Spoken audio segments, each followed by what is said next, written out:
నియోజకవర్గ సెంటర్ పాయింట్లో ఉంటుంది కాబట్టి కౌటాల మండల కేంద్రంలో ఇంకొక ఫైర్ స్టేషన్ ఏర్పాటు చేస్తే బాగుంటుందనేది నా సూచన. దయచేసి మంత్రి గారు నోట్ చేసుకుని దాన్ని ఆ విషయంలో కూడా చర్యలు తీసుకోవాల్సిందిగా విజ్ఞప్తి. అట్లనే కాగజ్నగర్ పట్టణంలో ఉన్న ఫైర్ స్టేషను ఆ భవనం ఏదైతే షెడ్ ఏదైతే ఉందో చాలా కాలం క్రితం అదొక డిలాపిడేటెడ్ కండిషన్లో ఉంది. ఆ భవనం పూర్తిగా శిథిలమైపోయింది. నేను మొన్న అక్కడ పక్కనే మందిరం ఉంటే అక్కడికి వెళ్ళినప్పుడు వాళ్ళందరూ వాళ్ళ గోడు వెళ్ళబోసుకున్నారు. కనీసం తాగడానికి నీళ్లు కూడా లేవు.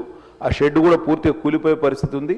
కాబట్టి కాగజ్నగర్ పట్టణంలో ఉన్న ఫైర్ స్టేషన్ నూతన భవనం మంజూరు చేస్తూ కౌటాల మండల కేంద్రంలో ఇంకొక కొత్త ఫైర్ స్టేషన్ మంజూరు చేయవలసిందిగా ప్రభుత్వం వారిని కోరుతున్నా. ధన్యవాదాలు. శ్రీ ఆది శ్రీనివాస్ గారు. అధ్యక్ష,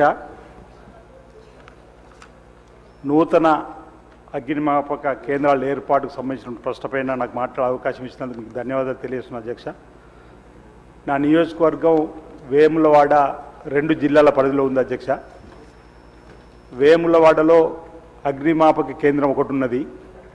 తర్వాత రుద్రంగి 25 కిలోమీటర్ల పరిధిలో ఉన్నటువంటి అక్కడ ఒక నూతన అగ్నిమాపక కేంద్రం ఏర్పాటు చేసినట్టయితే రుద్రంగి మరో 25 కిలోమీటర్లు కొర్ట్లాలో ఉంది. అంటే మధ్యలో 50 కిలోమీటర్ల పరిధిలో మధ్యలో రుద్రంగి మండల కేంద్రం 25 కిలోమీటర్ల మధ్యలో ఉంది. కాబట్టి అక్కడ ఒకవేళ నూతన అగ్నిమాపక కేంద్రం వచ్చినట్టయితే మనం ప్రమాదాలు జరగవద్దు, అగ్ని ప్రమాదాలు జరగవద్దని ఆ భగవంతుని కోరుకుందాం. ఒకవేళ అలాంటివి సంఘటనలు జరిగినప్పుడు అందుబాటులో ఉండడానికి ఒకవేళ రుద్రంగి ప్రాంతంలో జరిగితే సుదూర ప్రాంతం నుంచి 25 కిలోమీటర్ నుంచి రావాల్సిన కోర్టుల నుంచి కానీ వేముల నుంచి రావాల్సినటువంటి అవసరం ఉంది.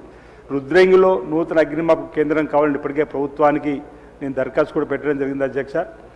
విధి విధానాలకు సంబంధించినటువంటి రిపోర్ట్స్ కూడా పంపడం జరిగింది. ఈ సభ ద్వారా ప్రభుత్వానికి విజ్ఞప్తి చేస్తున్నాం. రుద్రంగిలో నూతన అగ్నిమాపక కేంద్రాన్ని మనం మంజూరు చేసుకున్నట్టయితే పక్కనే మాణాల నిజామాబాద్ జిల్లాకు బార్డర్లో ఉన్నట్టు కొన్ని గ్రామాలు కూడా ఉపయోగపడే విధంగా ఉంటుంది అధ్యక్ష. అదేవిధంగా నేను నిజంగా 2 జిల్లాల్లో ఉందంటున్నప్పుడు దానిలో జైత్యాల జిల్లాకు సంబంధించి భీమారం అనే కొత్తగా మండలమైంది అధ్యక్ష. అక్కడి నుంచి కొర్ట్లాకు 20 కిలోమీటర్ల పైచీలకు ఉంటుంది. ఆ భీమారం నుంచి జైత్యాలకు అంటే కొర్ట్లాలో ఒక అగ్నిమాపక కేంద్రం ఉంది, జైత్యాల ఉంది. ఒకవేళ భీమారంలో కూడా ఒక అగ్నిమాపక కేంద్రం నూతనంగా మంజూరు చేసుకున్నట్టయితే ఇది సభ ద్వారా విజ్ఞప్తి చేస్తూ ఉన్నా. ఆ ప్రాంతంలో ఉన్నటువంటి ఇలాంటి ఏమైనా అగ్ని ప్రమాదం జరిగినప్పుడు ఉపయోగపడుతుందని చెప్పనేది నా యొక్క భావన. ఈ సభ ద్వారా నేను ప్రభుత్వం విజ్ఞప్తి చేస్తున్నా. 2 ప్రాంతాలు రుద్రంగి మరియు భీమారం గౌరవ మంత్రి గారికి విజ్ఞప్తి చేస్తున్నా. ఈ 2 ప్రాంతాల్లో నూతనంగా అగ్నిమాపక కేంద్రాలు ఏర్పాటు చేసి సహకరించవలసిందిగా కోరుతా ఉన్నా.